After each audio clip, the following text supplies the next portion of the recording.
আসসালামু আলাইকুম। আজ রমজান মাসের চতুর্থ রোজা। আজকের বিষয় 11 মাস বেনামাজি আর 1 মাস রোজাদারি।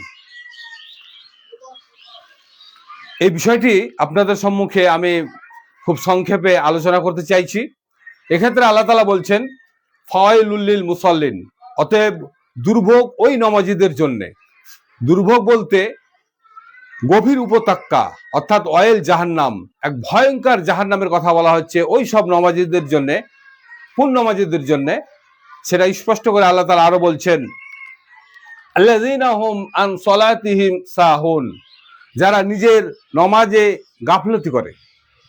আল্লাযীনা হুম আন সলাতিহিম সাহুন, নিজের নমাজে গাফলতি করে ওই সব লোকেদের জন্য ভয়ানক এক আযাবের বিবৃতি আল্লাহ তাআলা দিচ্ছেন। তো নিজের নমাজে গাফলতি কি ধরনের?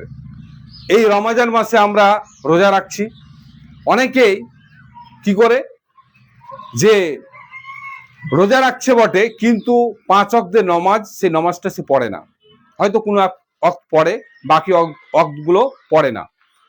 তো এটা হচ্ছে নমাজে একটা অবহেলা বা গাফলতি। দ্বিতীয়ত, আমরা এই রমজান মাসে সেহরি খেয়ে আমরা ঘুমিয়ে যাই, ইচ্ছাকৃতভাবে ফজরের সলাতটা আমরা পড়ি না। হয়তো অনেকেই সকালবেলায় পড়ে, অনেকেই পড়ে না। তো এই ধরনের নমাজে গাফলতি যারা করে, অথবা এই গাফলতি বলতে যে আমরা এই রমজান মাসে রোজা রাখছি, সেই সাথে 5 ওয়াক্ত বা জামাত নমাজ পড়ছি, কিন্তু রমজান মাসের পরে যে 11 মাস, সেই 11 মাস আমরা নমাজে গাফলতি করছি বা অবহেলা করছি। এই ধরনের নমাজে যারা গাফলতি করে, অবহেলা করে, তাদের জন্য সেই গভীর এক ভয়ানক জাহান্নামের কথা বলা হয়েছে, যেটা হচ্ছে অয়েল জাহান্নাম, যার অর্থ হচ্ছে গভীর উপত্যকা নামক এক শাস্তির স্থল। তো এখন বিষয় হলো যে আমাদের মধ্যে, এই মুসল্লিদের মধ্যে এই ধরনের মানসিকতা আমরা দেখতে পাচ্ছি। যাদের মধ্যে এই মানসিকতা আছে তাদের সম্পর্কে একটি উদাহরণ আমি এখানে পেশ করতে চাইছি।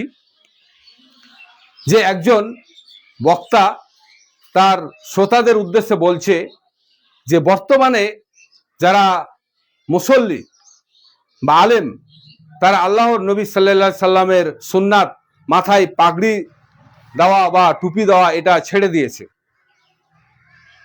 তো এইভাবে তিনি মেশাল দিয়ে ওয়াজ করছেন, এমন সময় এক সাধারণ ব্যক্তি কি করেছে, তার পরনের লুঙ্গিটা খুলে মাথায় একটি পাগ বেঁধে দিয়েছে। তো আমাদের অবস্থা ঠিক সেই রকম, যে সেই বেওকুফ ব্যক্তি বুঝলো না যে লুঙ্গি দিয়ে আমার লজ্জাস্থান ঢাকাটা ফরজ, আর মাথায় পাক দেওয়াটা আমার সুন্নাত বা নফল, সেটা সে পরক বা বিষয়টা অনুধাবন করলো না। সে কি করলো, লুঙ্গি খুলে মাথায় পাক দিল। তা আমাদের অবস্থা ঠিক ওই রকম, যে আমাদের যে রোজাটা দ্বিতীয় পর্যায়ে আসছে, প্রথম পর্যায়ে সলাত অর্থাৎ নমাজ, তারপরে রোজার বিষয়টা আসছে, কিন্তু আমরা নমাজ না পড়েই রোজার বিষয়টাকে প্রায়োরিটি দিই। অর্থাৎ আমরা 11 মাস নমাজ না পড়েই রমজান মাসের রোজাটাকে যথেষ্টভাবে আমরা প্রায়োরিটি দিই। এই ধরনের যে ডিফারেন্স মানসিকতা, মেন্টালিটি, এই যাদের মধ্যে এই ডিফারেন্স মেন্টালিটি আছে, তাদের জন্য সে অয়েল জাহান্নামের কথা বলা হয়েছে। এক্ষেত্রে আমাদের কি করা উচিত? এক্ষেত্রে আমাদের যাতে সেই দুর্ভোগ অর্থাৎ অয়েল নামক জাহান্নাম থেকে যেন আমরা পরিত্রাণ পেতে পারি, সেই দিকে লক্ষ্য রেখে আমাদের কন্টিনিউ অর্থাৎ সারা জীবন নমাজ 5 ওয়াক্ত বা জামাত পড়ার আমরা চেষ্টা করব, তবেই আমরা সেই অয়েল জাহান্নাম বা সেই গভীর উপত্যকা নামক জাহান্নাম থেকে বাঁচব। এক্ষেত্রে আমাদের যে গাফলতির একটা উদাহরণ আরেকটা দিতে চাইছি, সেটা হচ্ছে যে আমরা কি করি, রমজান মাসে নামাজ রোজা, বাকি 11 মাস আল্লাহকে ধোকা, লোক দেখানো জুম্মার নামাজ খুব সোজা, ঈদ বকরা ঈদের নামাজ আর মরলেই জানাজা, মুনাফিকদের এই হলো নামাজ রোজার অবস্থা। অর্থাৎ নমাজের মধ্যে একটা ফাঁকিবাজি, এইটা হচ্ছে আমাদের মুনাফিকদের নমাজের অবস্থা। তো যারা এই ধরনের ফাঁকিবাজি করে, তাদের মুনাফিক হিসাবে অন্যান্য দলিল দ্বারা প্রমাণিত যে তারাই হচ্ছে মুনাফিক। তো এই মুনাফিকি নমাজ ক্ষেত্রে আল্লাহ তাআলা বলছেন আল্লাযীনা হুম ইউরাউন, যারা লোক দেখানো কাজ করে, অর্থাৎ লোক দেখানো নমাজ পড়ে। এখানে আল্লাযীনা হুম ইউরাউন, এর মূল ভাবার্থ হচ্ছে যে আমরা যারা এই রমজান মাসে রোজা রাখছি বা নামাজ পড়ছি, তারা যদি এই রমজান মাসের পরে যদি নামাজ না পড়ি, তাহলে জানতে হবে এই নামাজ এবং রোজা আমাদের লোক দেখানো। এই যে যারা লোক দেখানো নামাজ রোজা করে, তাদের পরিচয় আর একটা পরিচয় আছে, সেটা হচ্ছে ওয়ায়ামনাউন আল মাউন। এর অর্থ হচ্ছে এই যে প্রয়োজনীয় দ্রব্য, নিত্য নিত্য দৈনিক যে কাজের যে সব সরঞ্জাম দরকার হয়, সেইগুলো এক অপরের সাথে লেনদেন করে না, অর্থাৎ সহযোগিতা করতে কুণ্ঠিত বোধ করে।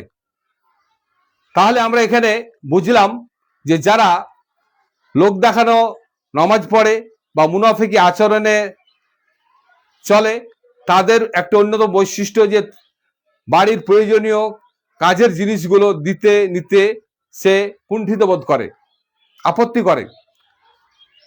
এখন পরিশেষে আমি বলতে চাই যে এই যে রমজান মাসের মূল উদ্দেশ্য হচ্ছে লাল্লাকুম তাত্তাকুন, যে রোজা করে যেন আমরা পরহেজগার, ধর্মভীরু হতে পারি, ধার্মিক হতে পারি। এই উদ্দেশ্যে আমাদের উচিত হবে যে এই রমজান মাসে বা জামাত আমরা নামাজ পড়ব এবং যথাযথভাবে সিয়াম তথা রোজার যে নীতি নিয়ম আছে সেগুলো পালন করব, এবং এই রমজান মাসের পরে যে বাকি 11 মাস থাকছে, সেই 11 মাসটা আমরা কন্টিনিউ নামাজ পড়ব। আল্লাহ তাআলা যেন আমাদের সকলকে সহি এবং সঠিকভাবে নামাজ পড়ার তৌফিক দান করেন, এবং মুনাফিকি নামাজ থেকে যেন আল্লাহ তাআলা আমাদেরকে বিরত রাখার তৌফিক দান করেন। আমিন। আখির দাওয়ানা আনিল হামদুলিল্লাহি রাব্বিল আলামিন। আসসালামু আলাইকুম।